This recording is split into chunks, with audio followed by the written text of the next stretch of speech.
These are my top tips on saving money on your everyday expenses. And if you're not cutting your everyday expenses, you're setting fire to your financial future. So here's the hard truth. You can either wake up and stop these money leaks right now, or we can keep pretending it doesn't matter and you can stay stuck and in a financial mess. I'm gonna give you some strategies to cut out the crap and slash your expenses so you can save big on that budget every month and finally take control of your financial future. And as always, no fluff, no bullshit, and let's get to work. Money leaks, as small as they are dangerous and they add up over time, and here's why. So what may seem like a harmless $5 coffee every day, that's literally $1,800 a year. Every dollar that we can cut out of these budgets now is momentum that we can build to, do our financial goals. And especially if you're someone who has high interest debts, we've got to get those gone. Even if you were able to start just saving an extra $100 or $200 a month, you can save thousands and tens of thousands of dollars over time. Once you do these, and we've got our budget wired tight and dialed in, and now I'm making way more money than I'm spending and I'm doing my 20% off the top, then you're going to be able to go back to having $5 coffees if you want to. But for now, early on in the process, we got to knock all that stuff out, because again, these small amounts of money will make a huge difference. So the number one place is the grocery store. I'm the one who always did the grocery shopping in my family, and you watch people walk around and they're just chucking stuff in the carts. So if you know what your meal plan is going to be for the week and you go buy the food to make those meals, then you're going to be in much better shape and paying attention to where you're buying these items. No impulse buys. Those grocery stores are set up for you to throw stuff in your cart. There's a reason why certain things are at the end of the aisles.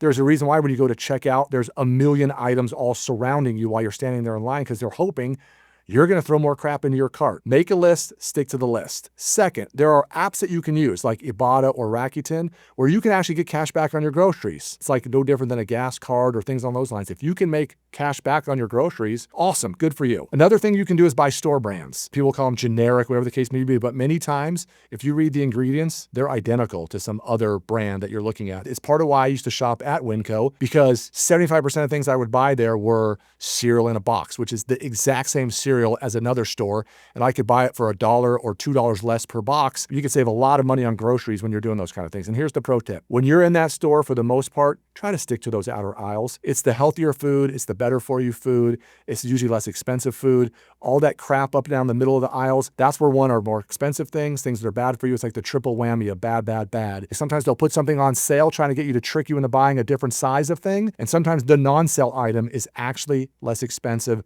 than the on-sale item. So just pay attention to those things. The grocery store is a huge place you can save a lot of money. So number 2 is going to be subscription services. Go back and look at your bank statements and your credit card statements, because pretty much any subscription service you have most likely is on some sort of auto pay. Maybe you set yourself up on a free trial that's now charging you every month because you never canceled it. Or you have services you don't even use anymore. So you want to delete those. There might also be services where you can downgrade what the actual service is. So instead of paying $20 a month, maybe you can pay $12 a month, whatever it might be, whether it's streaming platforms, whatever apps you have on your phone.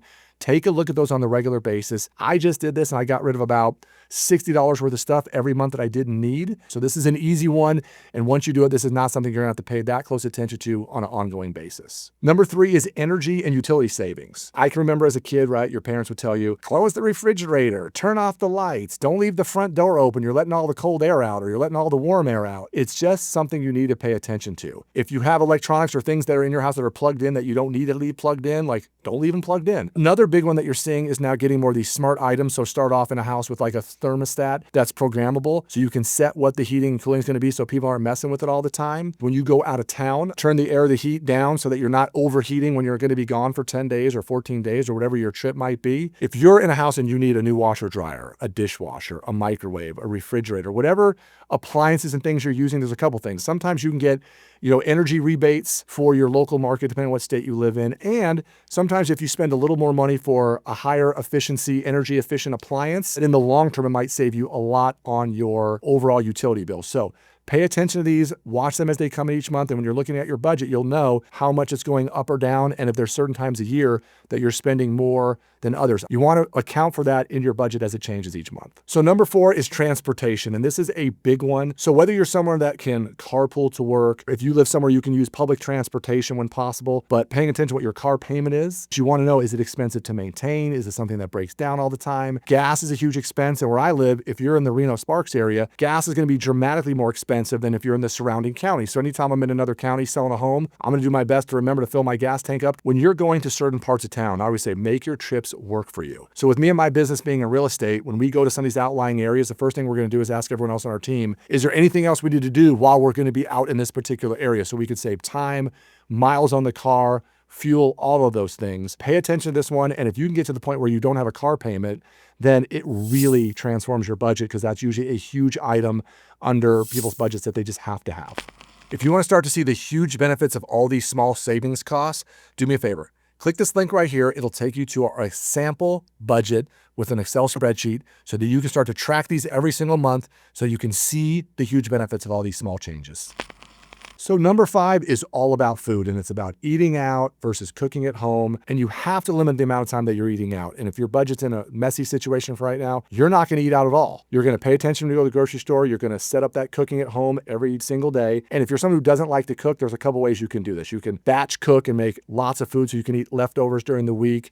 It'll save you time. It'll save you money. I promise you the food will be healthier. The other thing you can do is you can pack your lunch versus buying lunch every day. That's usually a huge budget buster for people. Eating out just has to disappear for a while. Do your good job at the grocery store so you're buying the food that is least expensive as well as good to eat. And number 6 is you've got to ditch impulse spending. This is the easiest way to do amazing things with your entire budget and screw it up just like that by doing some sort of impulse buy. And most people do it, they get bored, and you jump online and you start shopping. You can use either a 24, 48, 72-hour rule, set limits for yourself. So let's say anything under $100 or $250, put it in the basket, and then you got to wait 24 hours to see if you really need it before buying it. As those dollar amounts get bigger, say it's $500 to $1,000, maybe you have to wait 48 hours before you decide if you really need it. And let's say anything over $1,000 is going to need 72 hours. So you can really think about, do I really want to spend the money on this? Do I really need to do this? Because it is the easiest way to bust a budget and screw things up. You need to track your spending, and you need to pay attention to these things so that when you are doing some sort of impulse buy or something you think you need, you're going to be able to avoid these unnecessary purchases by just waiting